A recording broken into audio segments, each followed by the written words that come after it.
السلام علیکم ورحمۃ اللہ وبرکاتہ۔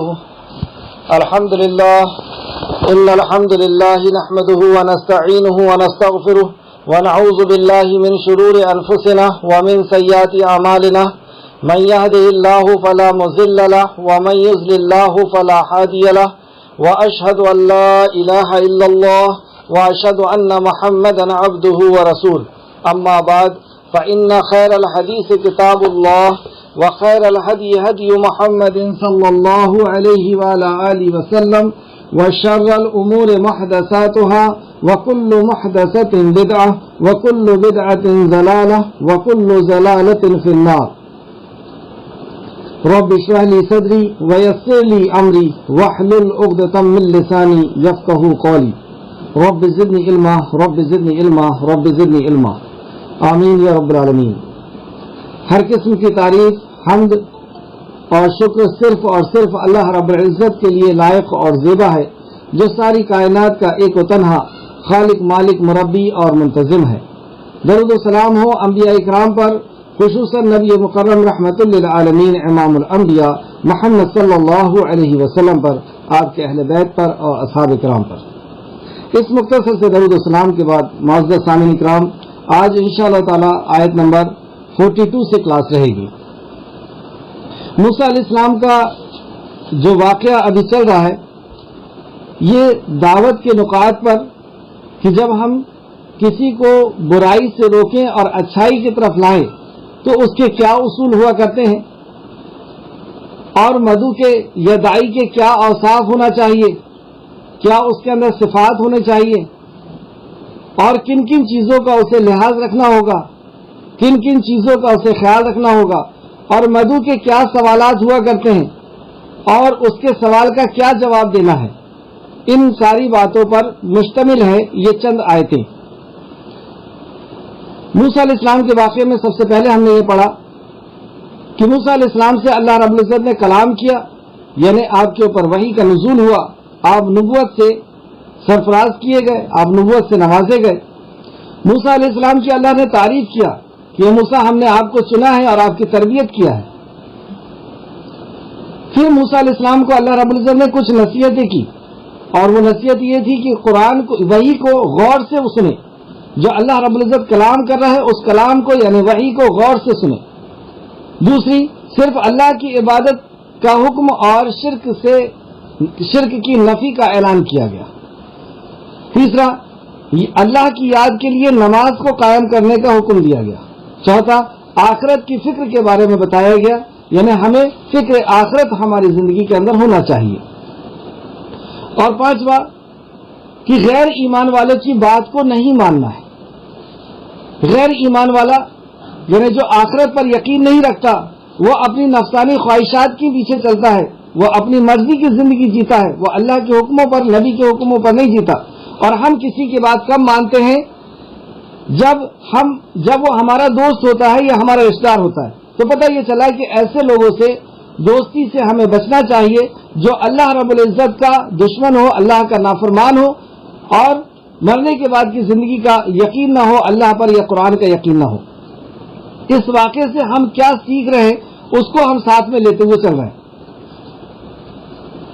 پھر اللہ رب العزت نے آپ کو 2 معجزے عطا فرمائے، اور معجزے کی پریکٹس بھی وہیں کرائی گئی، ریہرسل بھی وہاں پہ کرائی گئی کہ موسیٰ علیہ السلام کے ہاتھ میں جو تھا اللہ رب العزت نے کہا کیا ہے اور اسے پھینک دو، اور جب وہ سانپ بن گیا اور موسیٰ علیہ السلام اس سے ڈر کر کے وہاں سے نکلنے بھاگنے لگے، تو اللہ رب العزت نے آپ کو کہا رک جاؤ اور اسے پکڑ لو۔ تو یہاں سے ہمیں پتہ چلا کہ داعی کے اندر کیا صفات ہوا کرتی ہیں، ایک نبی کے اندر کیا صفت تھی، اور یہ کام ہمارے اندر اگر یہ صفت ہوگی تو ہی ہم یہ کام کو کر سکتے ہیں۔ تو موسیٰ علیہ السلام نے اس عصا کو پکڑا، اس سے 3 باتیں پتہ چلی کہ اللہ رب العزت کے اوپر پورا توکل تھا کہ میرا رب کہہ رہا ہے کہ میں اس کو اس کی اصل حالت میں لے آؤں گا، یعنی یہ جو گرجتا ہوا اور تیز دوڑتا ہوا جو سانپ ہے، اس کی کوئی حقیقت نہیں رہے گی، یہ جیسی میرے ہاتھ میں آئے گا تو بے جان لاٹھی بن جائے گا۔ اللہ رب العزت کی بات پر پورا یقین تھا، توکل الی اللہ۔ دوسری بات پتہ چلی کہ جو داعی کے اندر اوصاف ہونا چاہیے کہ اطاعت، کہ میرے رب کا حکم ہے بس مجھے وہ کرنا ہے۔ اور یہ توکل کے ساتھ ہی ہوا کرتا ہے، ہو جاتا ہے. اور پھر تیسرا کہ ہمت اور حوصلہ اس کے اندر ہو. ہمت اور حوصلے کے بغیر بھی کوئی، یہ اوصاف ہے، یہ اصل چیز ہے جو ایک مومن کے اندر ہونا چاہیے جب وہ اللہ رب العزت کے پیغام کو کسی دوسرے تک پہنچائے گا.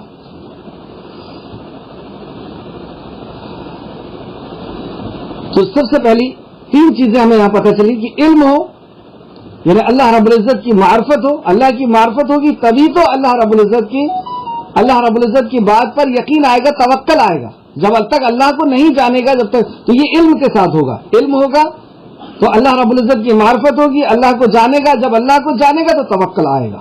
پھر دوسرا عمل ہو، اور یقین ہو اور عمل ہو. تو علم اور یقین اور عمل یہ داعی کے بیسک اوصاف ہیں، کوالٹی ہے، صفات ہے. پھر اس کے بعد اللہ رب العزت نے آپ کو نبوت بھی عطا کر دیا اور معجزے دے دیے. اب اس کے بعد اللہ نے کام دیا کہ جاؤ فرعون کی طرف.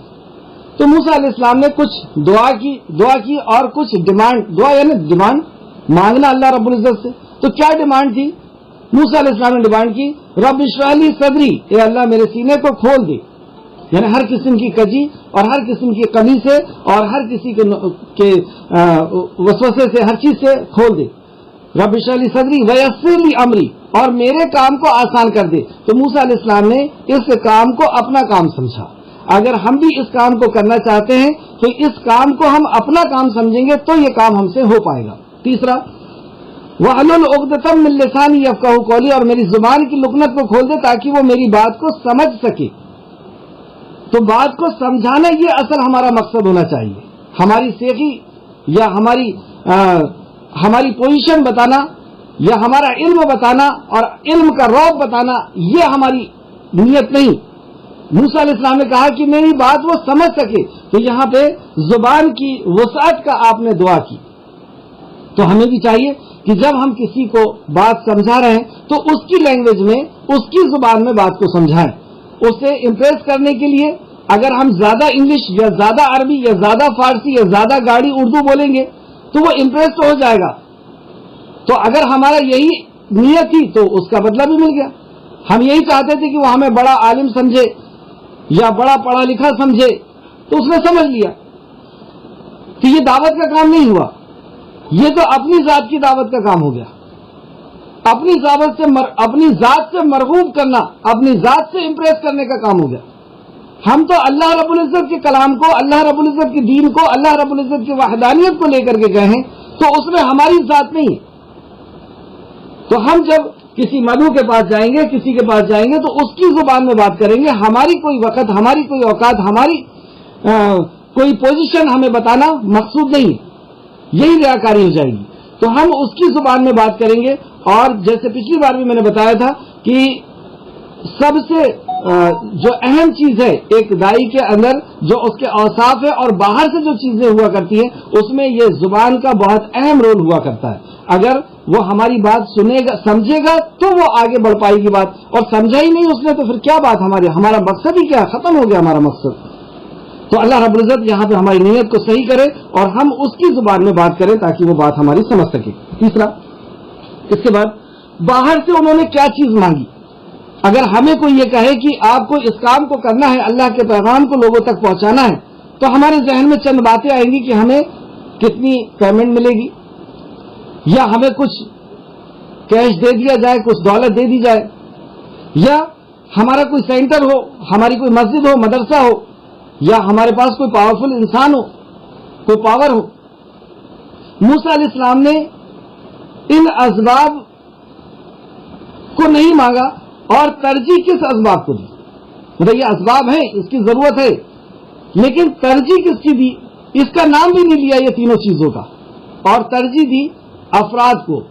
تو سب سے اہم چیز جو ہے وہ ہے افراد، جس کے اوپر ہماری نظر ہونا چاہیے. اور یہی نبی کریم صلی اللہ علیہ وسلم رات میں اٹھ کر کے مانگتے تھے.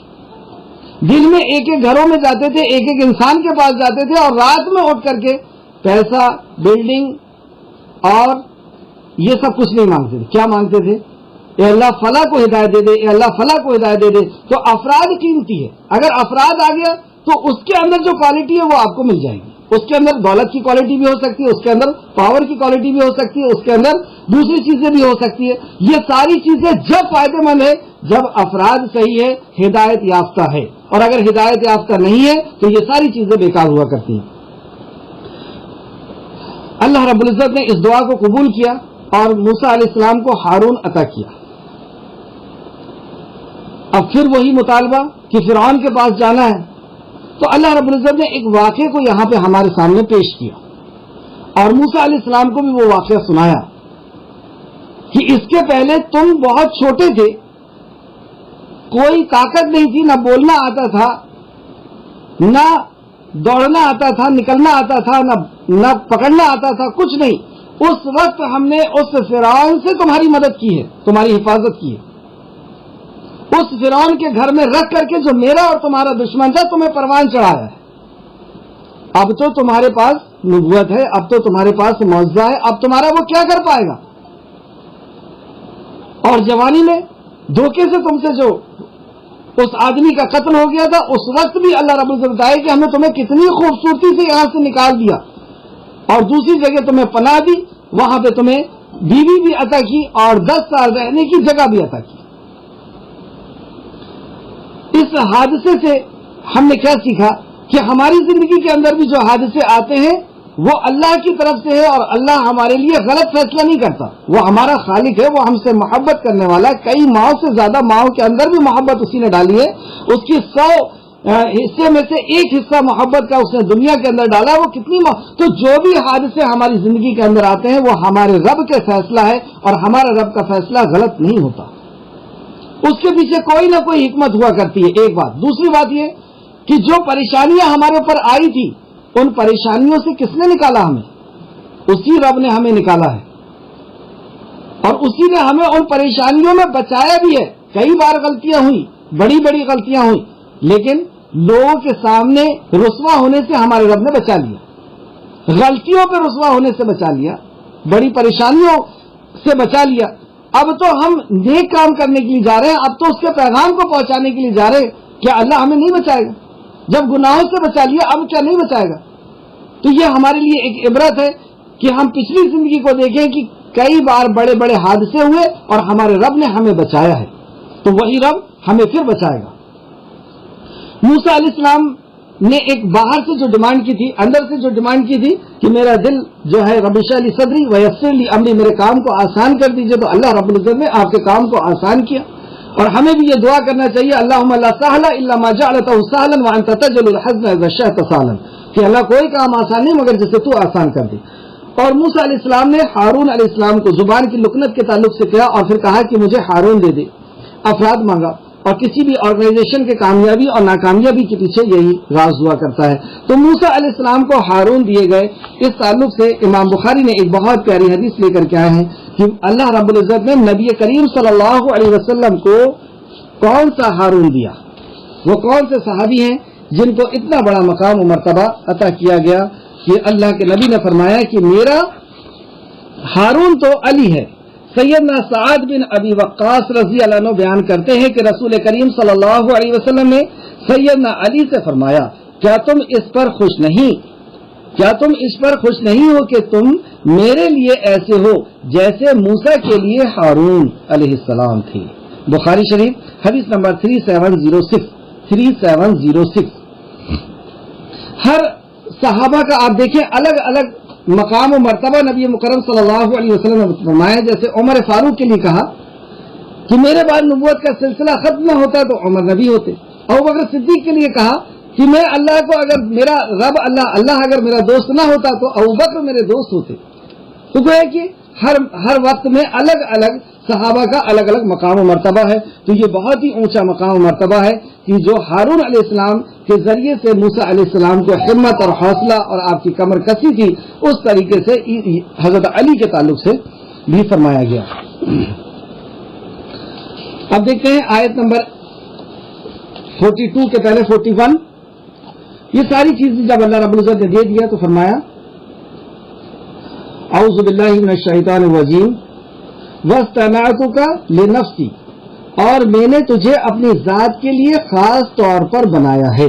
یعنی موسیٰ علیہ السلام کے تعلق سے فرمایا کہ میں نے اپنی ذات کے لیے تجھے پسند کر لیا ہے، چن لیا ہے یا بنایا ہے، خاص طور پر تجھے بنایا ہے۔ اللہ نے اپنے دین کے کام کے لیے اور اپنی نبوت اور رسالت کے لیے آپ کو تیار کیا، بنایا ہے۔ ٹھیک ہے، اب معجزے بھی دے دیے گئے، وحی بھی کا بھی نزول ہو گیا، آپ نے جو مانگا تھا، جو ڈیمانڈ تھی، وہ ڈیمانڈ بھی پوری کر دی گئی۔ اب واپس پھر سے اس کام کے لیے، جس کام کے لیے یہ ساری فیسلٹی دی گئی ہے، اس کے طرف پھر سے اشارہ کیا جا رہا ہے۔ آیت نمبر 42،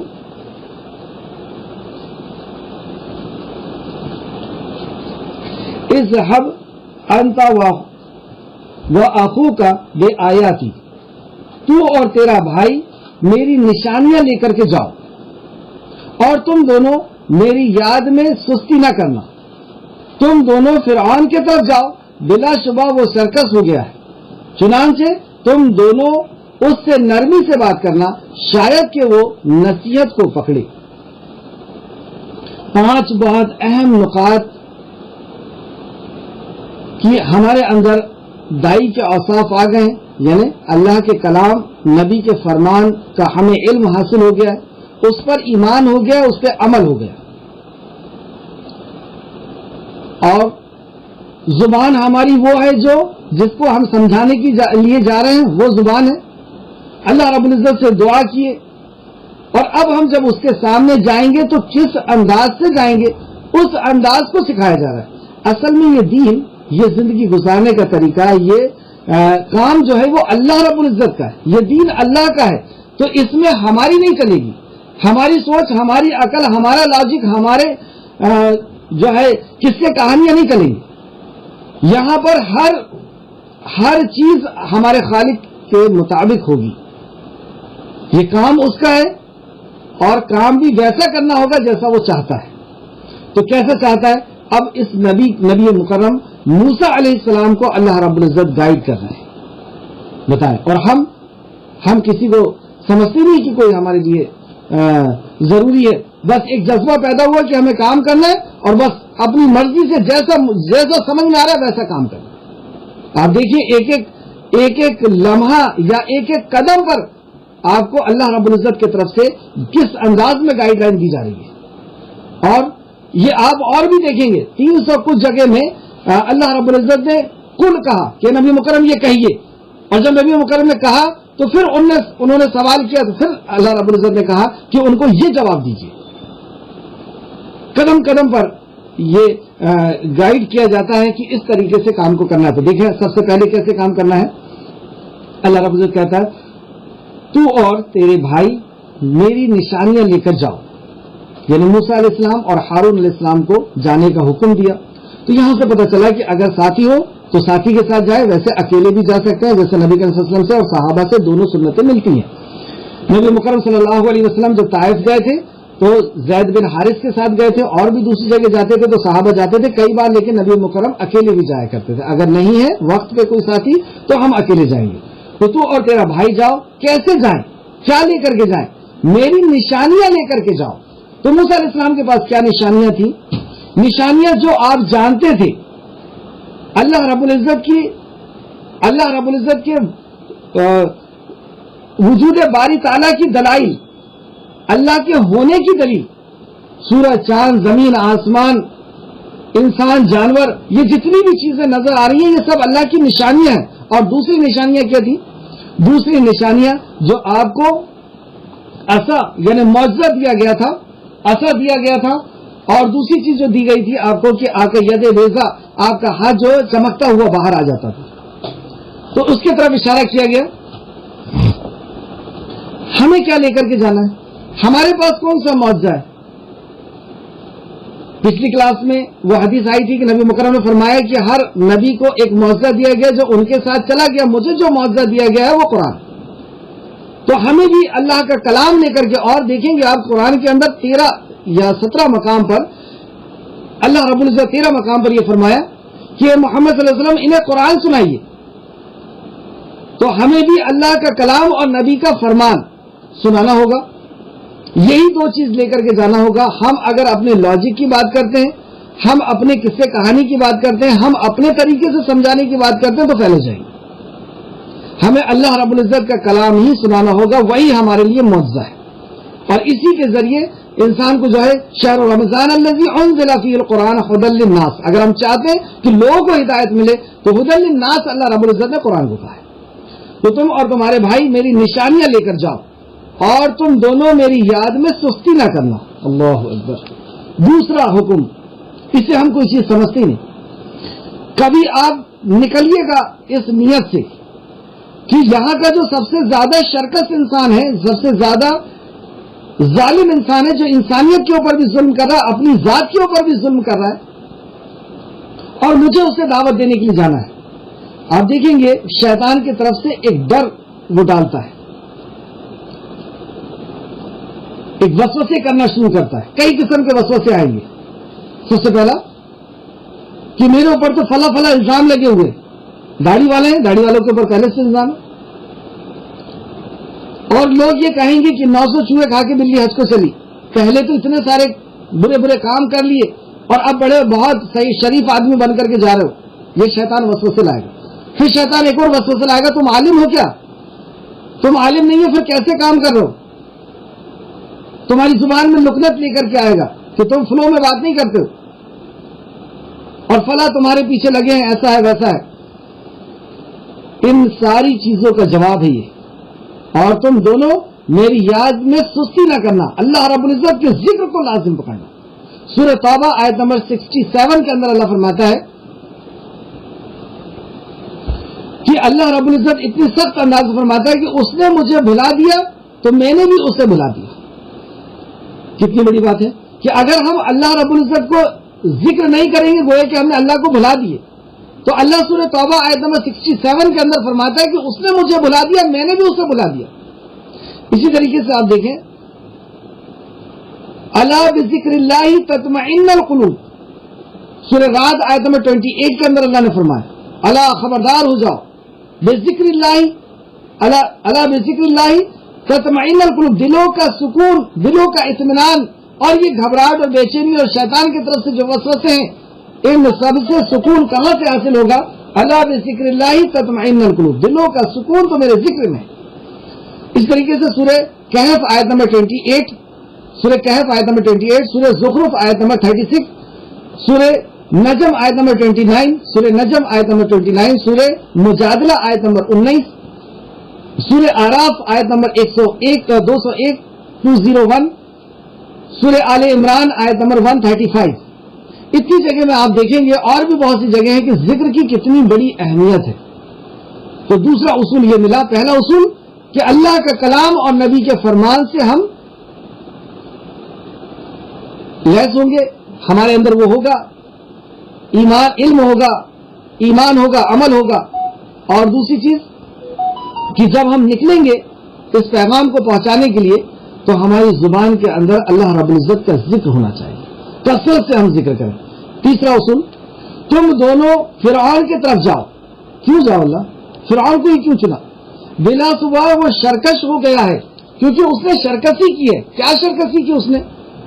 سورہ نازیات آیت نمبر 24 کے اندر اللہ فرماتا ہے اس کی شرکسی. سورہ نازیات آیت نمبر 24 وہ کہتا ہے انا ربکم الاعلی, کہ میں ہوں رب.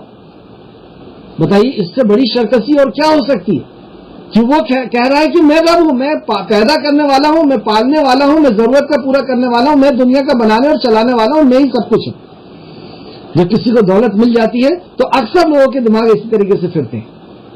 اور دوسری طرف سورہ قصص آیت نمبر 38 کے اندر فرماتے ہیں, سورہ قصص آیت نمبر 38 کے اندر اللہ نے اس فرعون کی شرکسی کے بارے میں بتایا کہ وہ کہتا ہے کہ میں اپنے علاوہ کسی اور کو نہیں جانتا کہ کون رب ہے, کوئی اور عبادت کے لائق ہے, کوئی اور اطاعت کے لائق ہے, میں اپنے علاوہ کسی کو پہچانتا ہی نہیں. دیکھ رہے ہیں اب شرکسی کا عالم. سورہ شعراء آیت نمبر 29 کہ اگر تم نے, یہ کہتا ہے فرعون کہ اگر تم نے میرے علاوہ کسی کو رب سمجھا تو میں تمہیں جیل کے اندر ڈال دوں گا, جس آیت کا مفہوم. تو اس قدر شرکس.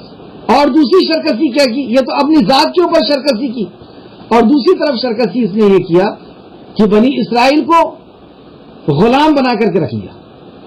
اپنے ہی ملک کے اندر ان کو قید کر لیا اور ان کو جانور کی طرح پیٹتا اور جانور کی طرح ان سے کام کرواتا، یعنی انسانیت کے اوپر ظلم اور اپنی ذات کے اوپر بھی ظلم. تو ان دونوں چیز کو روکنے کے لیے پہنچایا گیا، دو چیز کو روکنے کے لیے. کون سی؟ ایک تو خالق کا حق توڑنا اور دوسرا مخلوق کے حق کو، مخلوق کو نہ دینا. تو یہ دو ٹارگٹ لے کر کے ایک مومن جو ہے ایک انسان کے پاس جاتا ہے کہ تم ظلم مت کرو. تو تم دونوں فرعون کی طرف جاؤ، بلا شبہ وہ شرکس ہو گیا ہے. تو سردار کی طرف اللہ رب العزت نے جانے کا کہا. اس سے ایک مسئلہ یہ بھی نکلا کہ بنی اسرائیل بھی تھے وہاں پر اور ان کے اندر بھی بہت سارے بگاڑ آ چکے تھے. بنی اسرائیل کون؟ اسرائیل کے بیٹے یعنی یعقوب علیہ السلام کے بیٹے یعنی مسلمان، اور فرعونی جو خود ان کا کوئی بت تھا اس کی وہ عبادت کرتے تھے اور فرعون کی بھی عبادت کرتے تھے، بادشاہ کی، یعنی غیر ایمان والے. تو اللہ رب العزت نے مسلمانوں کے اندر بھی بہت سارے بگاڑ تھے، ان کی طرف جانے کا کہا، یا غیر ایمان والے کے پاس جو سب سے بڑا شرکس ہے اس کے پاس جانے کا کہا. کئی لوگ ہمارے بیچ میں یہ کہتے ہیں کہ پہلے ہم اپنے گھر کو تو بچا لیں، پہلے ہم اپنے والے کو تو سمجھا لیں. یہ اپنا ہم نے کہاں سے بنا لیا؟ ہم یہ دو آنکھ سے کیسے دیکھنے لگے؟ یا ایھا الناس اتقوا ربکم الذی خلقکم من نفس واحدہ وخلق منها زوجها وبث منهما رجالا كثيرا ونساء. کہ ہم نے تم سب کو ایک جان سے پیدا کیا، اسی سے اس کی بیوی اور اس سے پھر ساری انسانیت کو بنا دیا. تو یہ سب آدم ذات ہے، یہ ہمارا اور اس کا کیا ہوا؟ یہ ہمارے والے وہ ہمارے والے نہیں ہے. یہ فرق ہم نے کہاں سے لے کر کے آ گئے؟ ہمارے لیے تو سب نبی کریم صلی اللہ علیہ وسلم کے امتی ہیں، ہمارے لیے تو سب اس رب کے بندے ہیں. اسی رب کے جو ہمارے لیے سورج نکالتا ہے ان کے لیے بھی وہی نکالتا، ہمارے لیے بھی وہی ہوا، ہمارے لیے بھی وہی پانی، ہمارے لیے بھی وہی فصل جو ان کے لیے نکلتی، تو وہ بھی ہمارے ہیں. جب نبی کریم صلی اللہ علیہ وسلم کو طائف میں لوگوں نے پریشان کیا، مارا، تو نبی مکرم نے جب ہاتھ اٹھایا تو کیا کہا؟ اے اللہ میری اس قوم کو معاف کر دے. میرا نبی کہہ رہا ہے کہ میری قوم ہے اور ہم کہہ رہے ہیں کہ وہ پرائے ہیں. ہم پہلے اپنے گھر کو بچا لیں. جو بھی ہم کہتے ہیں دین کے اندر، کہنے کے پہلے ہمیں سوچنا چاہیے. تو موسیٰ علیہ السلام کو سب سے بڑا جو شرکس تھا اس کے طرف پہنچایا گیا. تو ہمیں بھی چاہیے کہ جو سب سے زیادہ شرکس ہے ہم اس کے پاس جائیں. نبی کریم صلی اللہ علیہ وسلم جب طائف گئے تو وہاں پہ جو 3 بڑے سردار تھے ان کے پاس گئے. تو سرداروں کے پاس جانا یہ سنت ہے، اور سردار اگر بات سمجھ لیتے ہیں تو پھر ان کی عوام بھی بات سمجھ لیتی ہے. ٹھیک ہے؟ تو یہاں پہ لیکن ہم جانے کے پہلے پریکٹس کریں گے اور پھر اس کے بعد وہاں تک بات ہوگی یا پہنچیں گے. اللہ رب العزت ہم سب کو توفیق عطا فرمائے کہ ہم ظلم کے خلاف کھڑے ہوں، لوگوں کو ظلم کرنے سے روکیں. ظلم کیسے کر رہے ہیں، ہماری قوم کیسے ظلم کر رہی ہے، انشاءاللہ تعالیٰ وہ بھی آئے گا بعد میں. اس کے بعد دیکھیں، چنانچہ تم دونوں اس سے نرمی سے بات کرنا. اللہ اکبر، کس کے پاس پہنچا رہا ہے اللہ رب العزت؟ اللہ رب العزت دنیا کے سب سے ذلیل انسان کے پاس پہنچا رہا ہے، جو انسانیت کو کاٹ رہا تھا. مرد پیدا ہوتے تھے تو ان کو قتل کر دیتا تھا، عورتوں کے ساتھ کیا نہیں کرتا ہوگا، اور اپنے آپ کو انا ربکم الاعلی کہہ رہا ہے کہ میں رب ہوں اور میں نہیں جانتا کہ میرا علاوہ کون رب ہے، اور تم نے اگر کسی اور کو رب مانا تو جیل میں ڈال دوں گا. تینوں دلیلیں دیا ہوں میں نے آپ کو. سب سے بدتمیز انسان کے پاس سب سے قیمتی انسان کو پہنچایا جا رہا ہے، جس کے تعلق سے کہا کہ میں نے تمہیں اپنی ذات کے لیے چن لیا ہے. موسیٰ کتنا قیمتی انسان، وقت کے نبی، سب سے قیمتی انسان کو سب سے بدترین انسان کے پاس پہنچا رہا ہے. اور اصول اللہ رب العزت کیا بتا رہا ہے کہ اس سے نرمی سے بات کرنا. یہ دین ہے، اس میں ہمارا نہیں چلے گا. جو اللہ رب العزت نے جس انداز میں گائیڈ کیا ہے، جس انداز میں بتایا ہے، ہمیں اسی انداز میں چلنا. جبکہ آپ دیکھیں کہ یہ اتنا شرکس ہے کہ انا ربکم الاعلی کہہ رہا ہے، اس کے پاس جانا تو نرمی سے بات کرنا، اور ہم اس کے پاس جاتے ہیں جو 5 وقت نماز پڑھتا ہے اور سجدے میں آ کر کے سبحان ربی الاعلی کہتا ہے کہ میرا رب اللہ ہے، اور اس سے ہم آستین چڑھا کر کے بات کرتے ہیں. اس سے ہم تیور دکھا کر کے بات کرتے، اس سے ہم غصے میں آ کر کے بات کرتے. کہاں سے لائے ہم نے یہ طریقہ؟ کیا سمجھ رہے ہم کہ ہم کیسے بھی کام کریں گے اور چل جائے گا؟ نرمی ایک بہت قیمتی چیز ہے. نرمی کے تعلق سے آپ دیکھیں، چند حدیث میں آپ کو بتاؤں. پہلے قرآن کی آیت سورہ نحل آیت نمبر 125 میں اللہ فرماتا ہے، سورہ نحل آیت نمبر 125، اپنے رب کی راستے کی طرف حکمت اور اچھی نصیحت کے ساتھ بلاؤ اور ان سے اس طریقے کے ساتھ بحث کرو جو سب سے اچھی، سب سے اچھے انداز میں ان سے بات کرو، بحث کرو اور حکمت اور اچھی نصیحت کے ساتھ بلاؤ. تو یہ نرمی کیا ہوتی ہے؟ کیا نرمی کا یہ مطلب ہے کہ ہم توحید کی دعوت نہ دیں؟ کیا نرمی کا یہ مطلب ہے کہ وہ جو پسند کرتا ہے ہم وہی بات کریں؟ خیر، نرمی، پہلے ہم نرمی کو سمجھ لیں. تو نرمی سے بات کرنے سے مراد یہ ہے کہ ہم ادب اور احترام سے اس سے بات کریں، نرم لہجے میں بات کریں، کوئی ایسی بات نہ کریں کہ اس کو اپنی بے عزتی فیل ہو. سب سے اہم بات یہ کہ اسے ایسا نہ لگے کہ میں بالکل پڑھا لکھا نہیں ہوں، یہ بہت پڑھا لکھا ہے، میں جاہل ہوں، یا مجھے پہ رعب جھاڑا جا رہا ہے. تو نرمی سے بات کریں. نرمی کے تعلق سے مسلم نے ایک بہت پیاری حدیث لائے. سیدنا جابر رضی اللہ عنہ بیان کرتے ہیں کہ رسول کریم صلی اللہ علیہ وسلم نے فرمایا، جو شخص نرمی سے محروم کر دیا گیا وہ بھلائی سے محروم کر دیا گیا. جو نرمی سے محروم کر دیا گیا وہ بھلائی سے محروم کر دیا گیا. کتنی قیمتی چیز ہے یہ نرمی. مسلم شریف حدیث نمبر 2592، مسلم 2592. ایک اور حدیث دیکھیں. سیدنا عائشہ رضی اللہ عنہا بیان کرتی ہیں کہ رسول کریم صلی اللہ علیہ وسلم نے فرمایا، اے عائشہ رضی اللہ عنہ، بے شک اللہ نرم ہے اور نرمی کو پسند کرتا ہے. یعنی رفیق ہے اور رفیق کو پسند کرتا ہے، نرمی کو پسند کرتا ہے، اور جو کچھ وہ نرمی پر عطا فرماتا ہے سختی پر عطا نہیں فرماتا. مطلب نرم انسان کو جو عطا کرتا ہے وہ سخت انسان کو عطا نہیں فرماتا، اور نہ اس کے علاوہ کسی اور چیز پر عطا فرماتا ہے. مطلب نرمی کے علاوہ کسی اور چیز پر بھی وہ قیمتی نعمتیں اللہ نہیں عطا فرماتا. اسے بھی امام مسلم نے روایت کیا ہے، مسلم شریف حدیث نمبر 2593. ایک اور حدیث دیکھیں، یہ بھی امام مسلم نے روایت کیا. نبی کریم صلی اللہ علیہ وسلم نے فرمایا، نرمی جس چیز میں ہو اسے وہ خوبصورت بنا دیتی ہے. نرمی جس چیز میں ہوتی ہے اسے وہ خوبصورت بنا دیتی ہے، اور جس چیز کے اندر سختی ہوتی ہے وہ اسے بدصورت بنا دیتی ہے. یہ مسلم شریف کی حدیث 6602. اور اس میں جو نکات ہیں، میں نے آپ کو صرف نرمی کے تعلق سے چند ایک دو بات بتایا ہوں.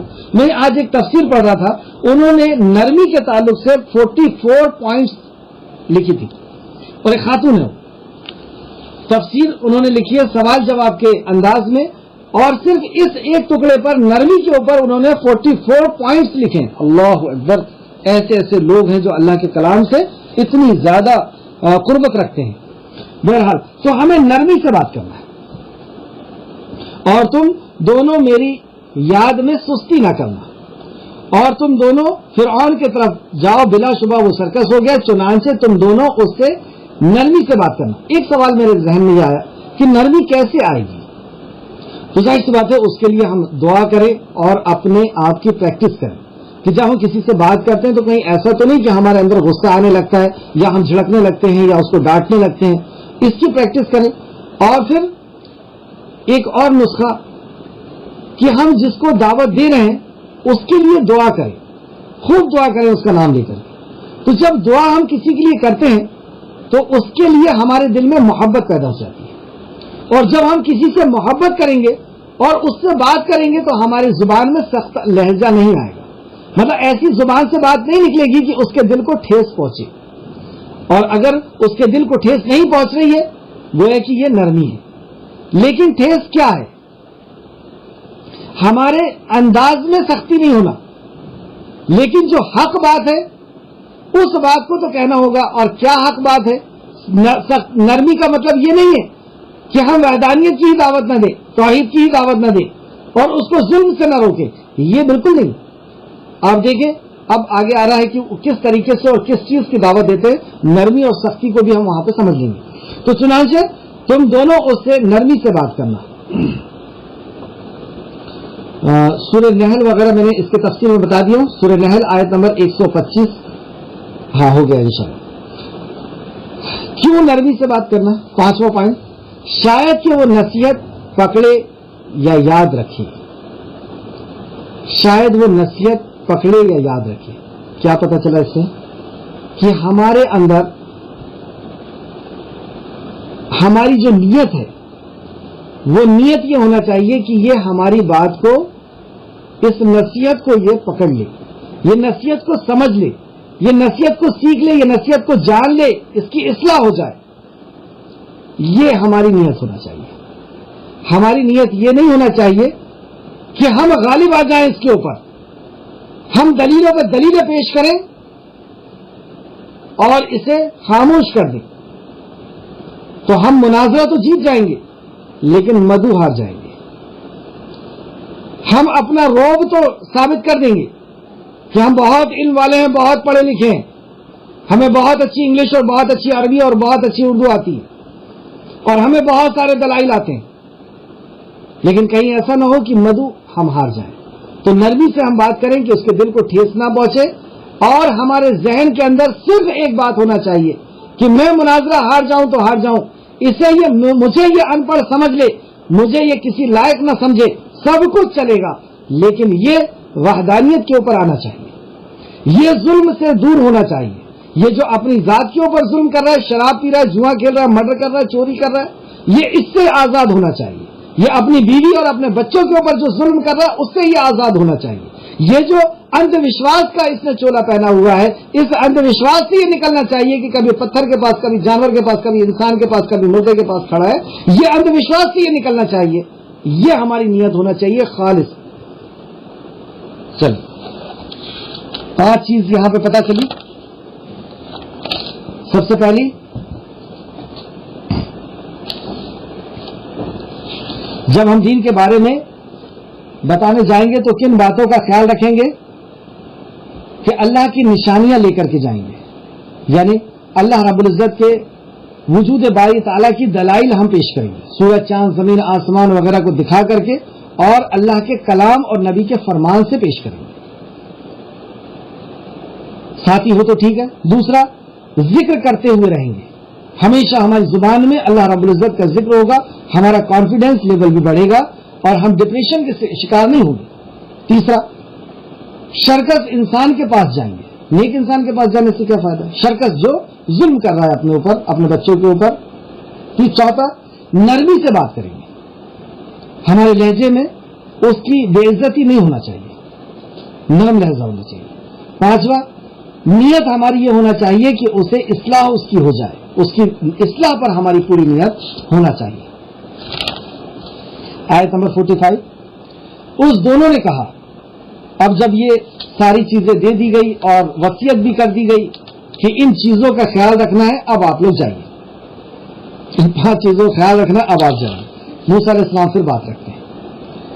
قال ربنا، اے میرے پروردگار، اے میرے رب، ہمارے رب، بے شک ہم تو ڈرتے ہیں کہ وہ ہم پر زیادتی کرے یا سرکشی کرے. پھر آپ نے بات رکھا کہ مجھے اے اللہ ڈر لگتا ہے. کس چیز کا ڈر؟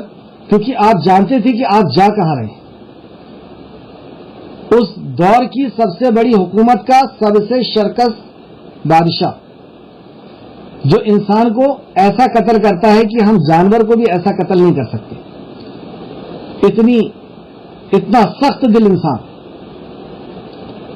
اور جبکہ موسیٰ علیہ السلام کے اوپر تو کیس بھی چل رہا ہے، ان کو تو ڈھونڈ رہا ہے.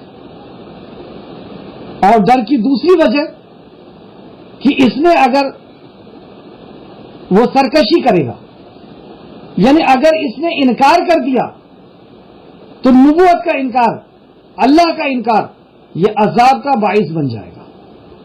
یہ 2 وجہ تھی یہاں پر جو آپ نے ڈر کہا کہ یہ اگر میری بات نہیں مانا، یعنی اللہ کی بات نہیں مانا، تو عذاب آئے گا اس قوم پر. اس بات کا بھی ڈر. اور وہ میری تکذیب کرے گا، انکار کرے گا، مارے گا یا ختم کرے گا، یہ ڈر ہے۔ تو آپ نے یہ بات کو، اچھا آپ دیکھیں گے کہ موسیٰ علیہ السلام کی بات جہاں جہاں آ رہی ہے وہاں ڈر کا ذکر آ رہا ہے، تو ڈرنا یہ فطرت ہے، لیکن موسیٰ علیہ السلام کہیں رکے نہیں ہیں، تو رک جانا یہ عیب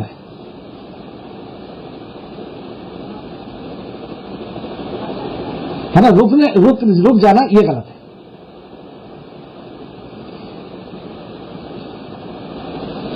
تو انہوں نے جب یہ کہا تو اللہ رب العزت فرماتا ہے، اس اللہ نے کہا، اس کے جواب میں اللہ رب العزت نے کہا، اچھا یہ درد کے تعلق سے جب ہم بھی نکلتے ہیں تو یہ ساری چیزیں ہمارے اندر آتی ہیں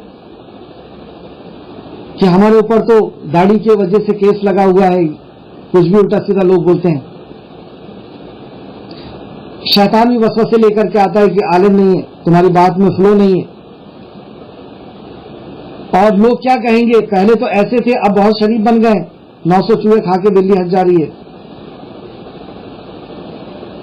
اور اس طریقے سے اور بھی کئی چیزیں ہمارے ذہن کے اندر شیطان لاتا ہے۔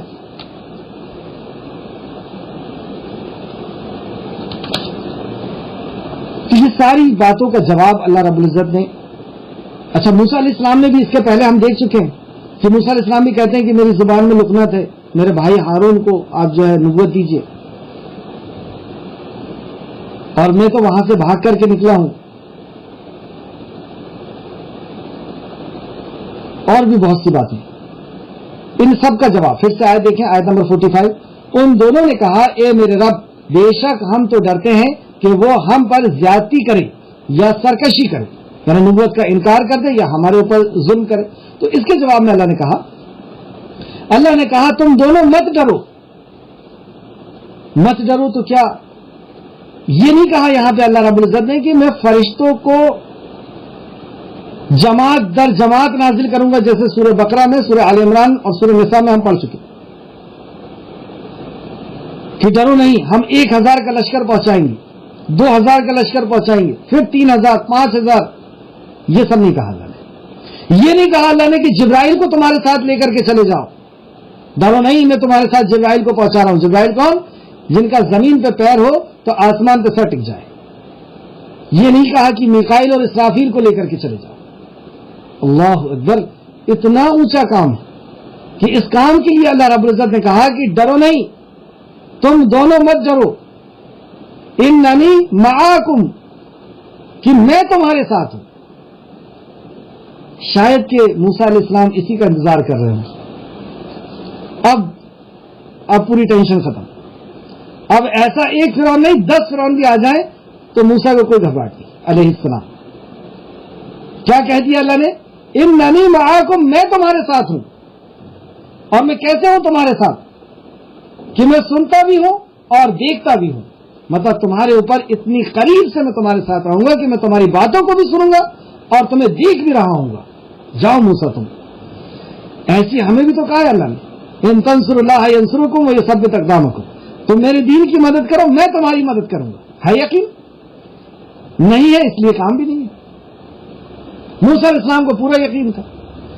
اب موسیٰ علیہ السلام اب نہیں کہا کہیں کہ مجھے ڈر لگ رہا ہے، میں نہیں جاتا، میں کیسے جاؤں، نہیں جاتا تو کبھی کہا ہی نہیں تھا، اس کے پہلے بھی صرف یہ بتایا تھا کہ یہ پرابلم ہے، اس پرابلم کا حل چاہیے، میں جانے کے لیے پورا تیار ہوں۔ ہم دیکھیں جب ہم اس طریقے کی بات سنتے ہیں تو چپ چاپ سن کر کے بیٹھے رہتے ہیں، ہم کبھی کوئی اپنی ڈیمانڈ نہیں رکھتے، کیونکہ کام کرنا نہیں ہوتا، نیت ہی نہیں ہوتی کرنے کی۔ موسیٰ علیہ السلام کی نیت تھی تو وہ اپنی فٹافٹ ڈیمانڈ رکھتے چلتے تھے، اپنی دعائیں کرتے چلے جاتے تھے۔ یہاں پہ بھی بات رکھی اللہ رب العزت مجھے ڈر، جیسے ہی سنا اللہ رب العزت نے کہا کہ اے موسیٰ میں تمہارے ساتھ ہوں، کتنا آپ غور کریں کتنی بڑی بات ہے۔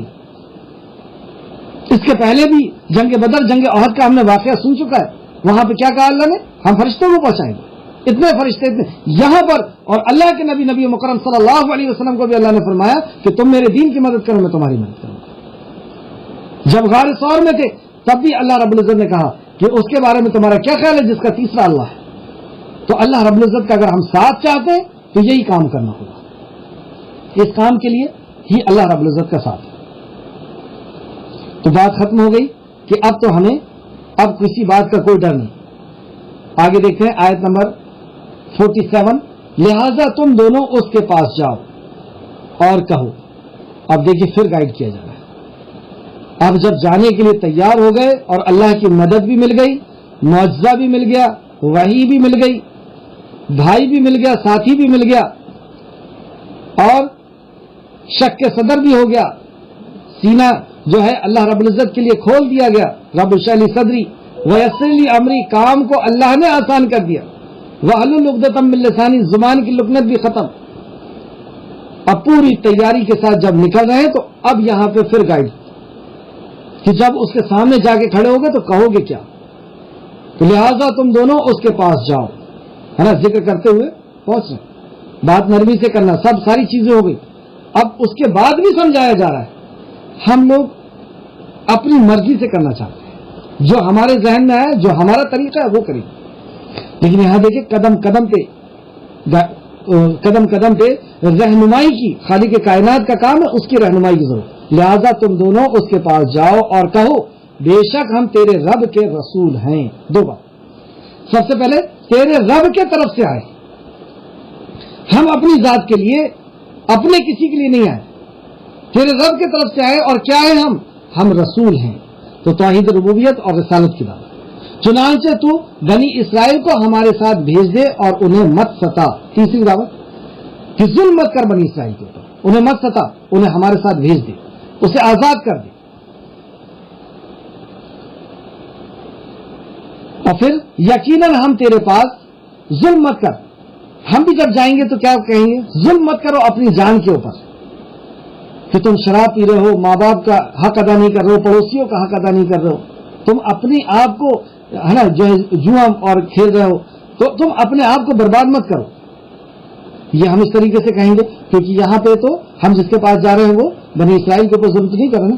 تو چنانچہ تو بنی اسرائیل کو ہمارے ساتھ بھیج دے اور انہیں مت ستا. یقیناً ہم تیرے پاس تیرے رب کے طرف سے نشانی لائے ہیں، یعنی اپنی صداقت کہ ہم اللہ ہی کی طرف سے ہیں، اپنے رب کی طرف سے ہیں، ہم اس کے لیے نشانی بھی لائے. نشانی کیا لائے؟ معجزہ لے کر کے گئے تھے. ہم کیا نشانی لے کر کے جائیں گے؟ اللہ کا کلام لے کر کے جائیں گے. کیا ہے اس کا توڑ تمہارے پاس؟ اس کے غلط ہونے کا کیا تم ثبوت دے سکتے ہو؟ پوری دنیا حیران ہے اس بات پہ. کئی لوگوں نے ریسرچ کر لیا، ایمان لائیں یا نہ لائیں یہ تو اللہ کی طرف سے، لیکن آخر میں جو بھی اس قرآن کو پڑھتا ہے وہ یہ کہنے پہ مجبور ہو جاتا ہے یہ انسان کا کلام تو نہیں، یہ تو دنیا کے بنانے والے کا ہی ہے. ہاں ایمان ملے نہ ملے، اگر وہ اس لائق ہوگا تو اللہ اس کو ہدایت دے گا، نہیں ہوگا تو نہیں دے گا. اس کے بارے میں ہم پہلے پڑھ چکے ہیں. تو یقیناً ہم تیرے پاس تیرے رب کی طرف سے نشانیاں لائے ہیں، تو ہم اس کو اللہ کا پیغام سنائیں گے، اور جو ہدایت کی اتباع کرے اس پر سلامتی ہے. اس طریقے سے جب نبی کریم صلی اللہ علیہ وسلم نے بھی بادشاہ کو خط لکھا تھا تو اسی انداز میں آپ نے بیان کیا تھا. رسول کریم صلی اللہ علیہ وسلم نے جب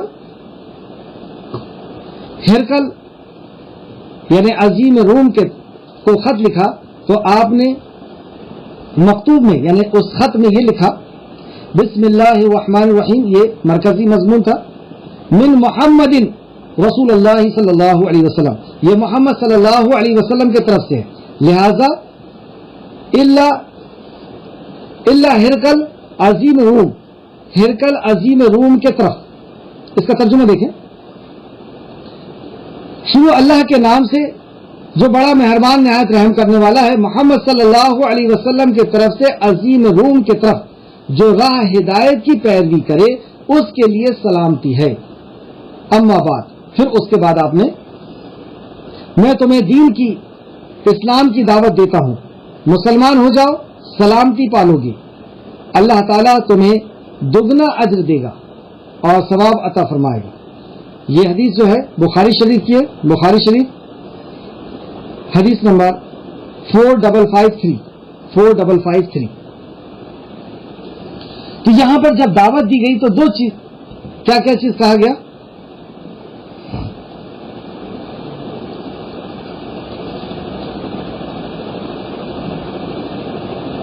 بے شک میں تمہارا رب ہوں اور بے شک میں تمہارے رب کی طرف سے آیا ہوں اور اللہ کا رسول ہوں، چنانچہ تو بنی اسرائیل کو ہماری طرف چھوڑ دے، ان کے اوپر ظلم مت کر، یقیناً ہم تیرے پاس تیرے رب کی طرف سے نشانیاں لائیں اور جو ہدایت کی پیروی کرے گا اس پر سلامتی ہے.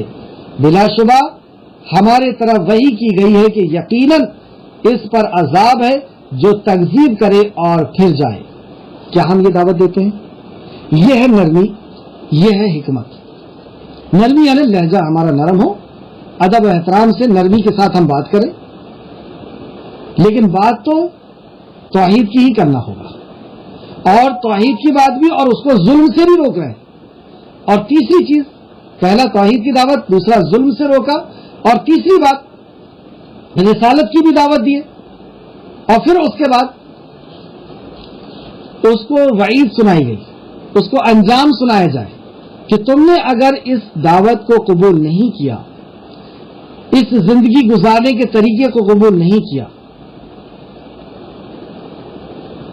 تو تمہارا انجام یہ ہوگا. بلا شبہ ہمارے طرف وحی کی گئی ہے کہ یقیناً اس پر عذاب ہے جو تکذیب کرے اور پھر جائے. یہ ہمارے لیے بھی ہے، میرے لیے بھی ہے، آپ لوگوں کے لیے بھی ہے کہ یہ دین ہم تک آ گیا ہے. اگر ہم نے اس کی تکذیب کی، اس کے اوپر عمل نہیں کیے، اگر ہم نے اس کے اوپر عمل نہیں کیے، تو عذاب ہم یہاں پر بھی بھگتیں گے اور ابھی بھگت بھی رہے.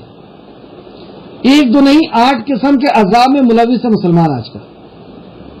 اور پھر قبر میں بھی یہی انجام ہونا ہے، حشر میں بھی ہونا ہے، اور ہمیشہ ہمیشہ کی زندگی میں بھی ہونا ہے. یہ وعید اس کے لیے نہیں، سب جو پڑھ رہا ہے، جو سن رہا ہے، سب کے لیے. تو توحید کو اگر قبول نہیں کیا، رسالت کو قبول نہیں کیا، انسانیت کے اوپر، اپنی جان کے اوپر ظلم کو اگر ختم نہیں کیا، تو اللہ رب العزت فرماتا ہے یقیناً ہم تیرے پاس تیرے رب کی طرف سے نشانیاں لائے ہیں، اور جو ہدایت کی اتباع نہ کرے، یہ جو وحی آ چکی ہے، یہ اللہ کا کلام اور نبی کا فرمان آ چکا ہے، اس کی اتباع نہ کرے، اس پر اتباع کرے، اگر وہ کرے گا تو اس کے اوپر سلامتی ہے. اس کے لیے اللہ رب العزت کی یہ صفت، سلام اللہ کی صفت، تو یہ صفت اس کے لیے ہے. اللہ رب العزت کی رحمتیں اور برکتیں اس کے لیے. اور جس نے انکار کیا، بلا شبہ تمہارے طرف وحی کی گئی ہے، اس سے کہو کہ بلا شبہ ہمارے طرف وحی کی گئی ہے، اور یہ آپ کے اور میرے طرف بھی وحی کی گئی ہے کہ یقیناً اس پر عذاب ہے جو اس کی تکذیب کرے گا اور منہ پھیر دے گا، جو اس کی اتباع نہیں کرے گا.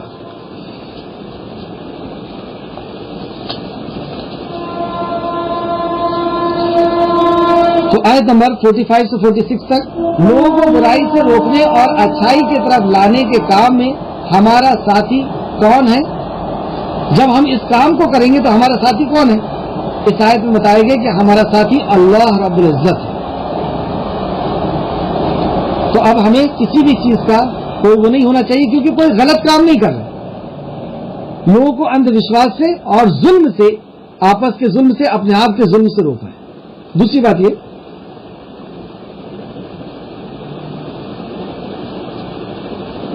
جب ہم اپنے کسی ساتھی کے پاس یا کسی کو سمجھانے کے لیے مدعو کے پاس جب ہم پہنچیں گے تو اس سے کیا کہیں گے، کیا لے کر کے جائیں گے، کن چیزوں کا خیال رکھیں گے؟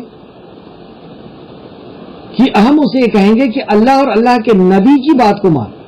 کیونکہ سب سے بڑی دقت ہمارے اور اس کے بیچ میں یہی ہوتی ہے کہ وہ یہ سمجھتا ہے کہ میں اپنے باپ دادا کے طریقے کو چھوڑ کر کے اس کے باپ دادا کے طریقے پہ کیوں آؤں، میں اپنی جماعت کو چھوڑ کر کے اس کی جماعت میں کیوں جاؤں، میں اپنے مذہب کو چھوڑ کر کے، اپنے دھرم کو چھوڑ کر کے اس کے دھرم کی طرف کیوں جاؤں. تو ایسا نہیں، ہمیں اس سے بتانا ہے کہ جو تیرا پالنہار ہے وہی میرا بھی پالنہار ہے، اور وہی ساری کائنات کا بنانے والا اور چلانے والا ہے. سورہ یاسین کی دوسری رکوع میں بھی اللہ نے فرمایا کہ ہم تیرے پالنہار کی طرف سے آئے، میری بات تو سن کہ میں تیرے پالنہار پر ایمان لا چکا. تو یہاں پر ہم اس کو یہی بتائیں گے کہ ہم رب کی طرف سے، اور رب سب کا ایک ہی ہوتا ہے، ایک ہی رب ہے جس نے سورج چاند زمین آسمان کو بنایا. تو حدیث، قرآن حدیث سے لے کے جائیں گے، توحید ربوبیت کی دعوت دیں گے، رسالت کی دعوت دیں گے، دوسرا، اور تیسرا ظلم سے اس کو روکیں گے، اور اس کے نقصان، جو وہ نقصان اپنی جان کے اوپر کر رہا ہے اس سے روکیں گے، اور اس کو آخرت کا یقین دلائیں گے. اور پانچواں، نہ مانے تو اسے وعید سنائی جائے، مان لے گا تو اسے اس کا انجام، یعنی اس کو نیک وقت ہونے کی، یا اس کو اللہ کی طرف سے جو انعامات دیے جائیں گے اس کے بارے میں بتائیں گے. اور چھٹواں، اگر وہ نہیں مانتا ہے تو اس کو اس کا انجام بتائیں گے کہ دنیا میں بھی تمہارے ساتھ یہ ہونا ہے اور آخرت میں بھی تمہارے ساتھ یہ ہونا ہے. آیت نمبر 49، اور اس فرعون نے کہا، تو فرعون اس کے بعد اس کا کیا جواب ہوتا ہے؟ جب اتنی بات کہہ دی گئی، جب یہ دعوت دے دی گئی توحید آخرت اور رسالت کی، معجزے دکھا دیے گئے، تو فرعون کیا کہتا؟ اس فرعون نے کہا اے موسیٰ بس تم دونوں کا رب کون ہے؟ بہت پیارا سوال کر دیا اسے، اور یہ 3500 سال پرانا ایک واقعہ ہے، لیکن آپ بھی جب جائیں گے تو اسی قسم کے سوال ہوں گے صرف، اور اسی انداز میں ہوں گے۔ یہ سوال نبی کریم صلی اللہ علیہ وسلم سے بھی کیا گیا تھا کہ تم نے تو یہ بہت بڑی بات کہہ دی، 360 سے برائی مول لے رہے ہو ایک کے لیے، کہ 360 جو ہمارے مجسمے ہیں ولیوں اور نبیوں کے، تم اس سے برائی لے رہے ہو ایک اللہ کے لیے، کون ہے یہ؟ کیا ہے اس کا حسب و نسب؟ یہ مکہ والوں نے سوال کیا، یہاں پہ فرعون سوال کر رہا ہے کہ تم جس رب کے طرف بلا رہے ہو کون ہے وہ؟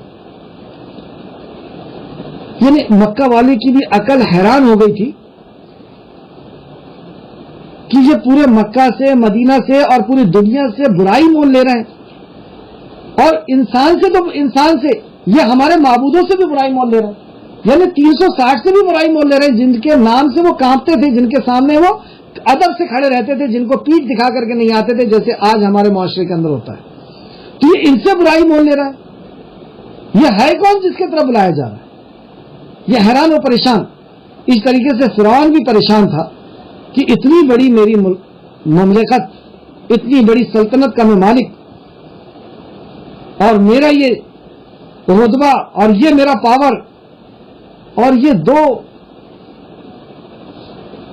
موسیٰ اور ہارون، اور یہ مجھے کس چیز کی دعوت دینے لگی؟ تو وہ حقارت کے انداز میں یہ بات کرتا ہے، کون ہے تیرا رب؟ کس کی طرف بلاتا ہے؟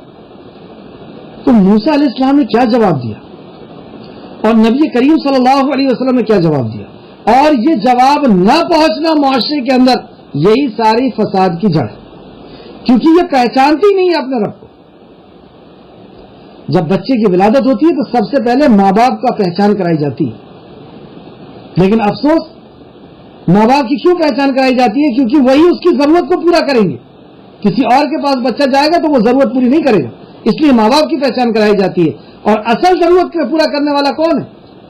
اصل اس کو کاروبار دینے والا، اس کو جاب دینے والا، اس کو اولاد دینے والا، بیوی دینے والا، اس کی پریشانیوں کو دور کرنے والا کون ہے؟ اس کی پہچان نہیں کرائی گی، اس کو نہیں پہچانا۔ اپنے ماں باپ کو کئی اینگل سے پہچانتا ہے، آواز سے پہچانتا ہے، چہرے سے پہچانتا ہے، پیچھے سے پہچانتا ہے، کپڑے سے پہچانتا ہے، ڈیل ڈول سے پہچانتا ہے، لیکن اپنے خالق کو کسی اینگل سے پہچاننے کو تیار نہیں۔ موسیٰ علیہ السلام نے جو جواب دیا، وقت کافی ہو گیا، انشاءاللہ تعالیٰ کل اس کے آگے لیں گے کہ موسیٰ علیہ السلام نے کیا جواب دیا، اور موسیٰ علیہ السلام نے فرعون کو، کیونکہ وہ بادشاہ تھا، اس کو کیا جواب دیا، اور نبی کریم صلی اللہ علیہ وسلم نے دوسرا جواب دیا، تو انہوں نے وہ جواب کیوں دیا۔ تو موضوع الگ الگ ہوں گے، جس سے ہم بات کر رہے ہیں اس کے علم کے لیول کو دیکھا جائے گا اور اس انداز میں اس کو جواب دیا جائے گا انشاءاللہ تعالی۔ یہ ساری نکات ہم کل سمجھیں گے، اور پھر اس کے بعد فرعون ایک اور سوال کرتا ہے، اس کا موسیٰ علیہ السلام نے کیا جواب دیا اور کس طریقے سے توحید ربوبیت کو پیش کیا، انشاءاللہ تعالی کل کی کلاس میں آئے گا۔ اللہ رب العزت سے دعا ہے کہ جو کچھ بھی ہم نے پڑھا سنا، اللہ ہمیں اس میں مزید غور و فکر کرنے اور عمل کرنے کی توفیق اور رفیق عطا فرمائے۔ جب تک ہمیں دنیا میں رکھ ایمان اور اسلام کے ساتھ اور عمل صالح کے ساتھ، اخلاص کے ساتھ عمل کرنے کی توفیق عطا فرما، آمین یا رب العالمین۔ السلام علیکم ورحمۃ اللہ وبرکاتہ۔